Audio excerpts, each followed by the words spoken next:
Hello everyone, Jilles Groskamp here from Team Infinity, and today in this video I want to talk about the Infinity IF15-2, and I want to talk about the European Championship just held a week ago in France.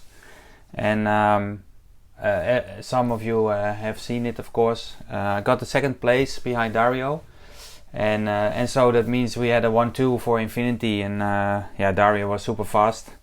And I'm also quite happy with second place. I knew already at the start of the final I had a little bit different tire strategy. I changed one side, so I just did my own race.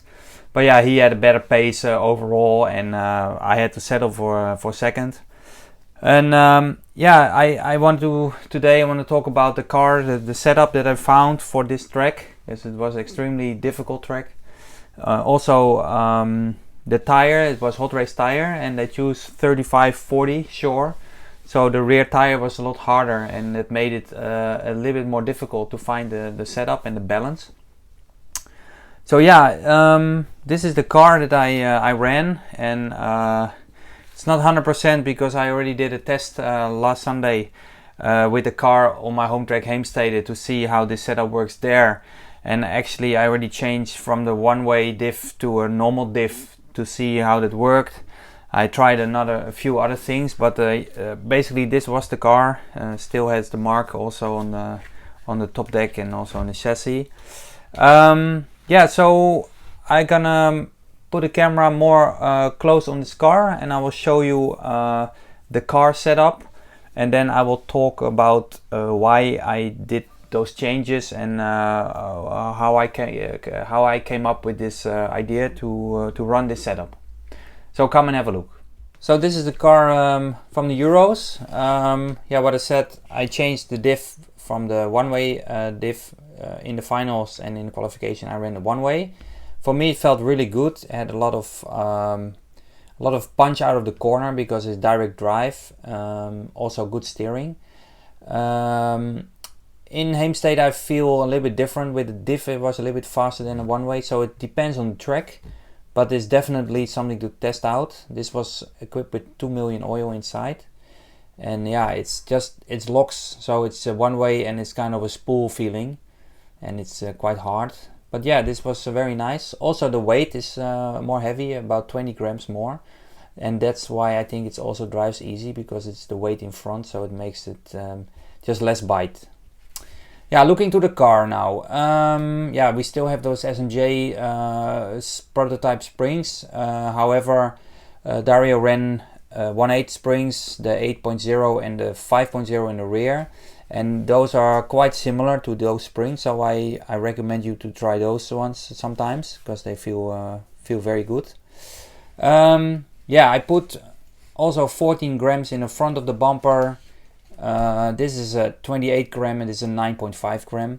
Just more weight in the front made it more easy to drive. The balance is more to the front, so it's just less edgy. It's more stable. Yeah, I ran the standard shock tower in the lowest position, 2mm roll bar.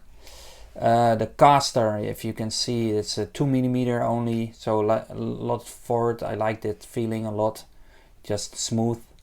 The Ackerman is 10mm, also for smooth steering. Yeah, looking to the back, you already see it. I ran the stiffener, the chassis stiffener. For me, this felt the best on track. It's more stable. Also on power, you have good traction. And yeah, this is for me is the way to go. Yeah, I honestly, this screw I ran in France. Later on in Heemstede I took it out. Difficult to say what is the feel difference. Definitely in France it was a little bit more stable with screw in. Yes, looking to the back, I ran the normal links with 2mm shims here. I have those ball ends there. I don't know if you saw the video from Dario. Dario ran a little bit different setup in the rear. He ran a very long camber link, which is attached on this part of the shock tower, and it makes it actually stay a lot more flat. It's actually more stable. Due to rain, I had no time to test all this kind of things, so definitely something to test later on. Yeah, looking at the back, shock position in the middle, roll center all the way down just to keep it more planted in the rear, and the 5.0 spring in the rear, which is very similar to the 5.0 1/8 spring. Yeah, something about the roll bar. Yeah, due to the unstable rear in the beginning of the run, or beginning of the race on Monday and Tuesday, I tried a very thin roll bar. I took a 1.8 and I dremeled it to let's say 1.6, and also it felt better, especially off power steering. It was more easy to drive, and yeah, that is something that I need to test more.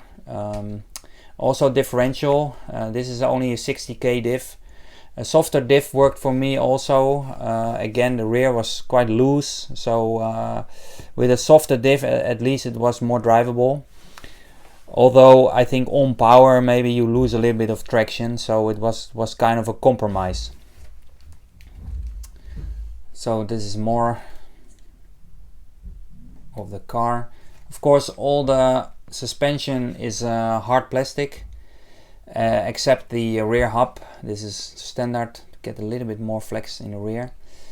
Also, I think it's a little bit more stable, but it's very difficult to feel the difference. But yeah, the front is all hard suspension just to have more consistent car and steering. Yeah, so as you can see, the car, what I ran there, I had to really have a compromise setup there. On the end, I should have tried a little bit more like Dario's linkage setup in the rear, but due to the rain and due to just the limited time, we could not try all the settings. I think it still had a good pace, good speed, especially in the qualification. The gap with Dario wasn't that big, and after I had to fight with Tony Gruber, and also I could win both runs on the end, so I felt quite good. In the final, what I said, the strategy for me was a little bit different, so I had to take care a little bit more about the tire.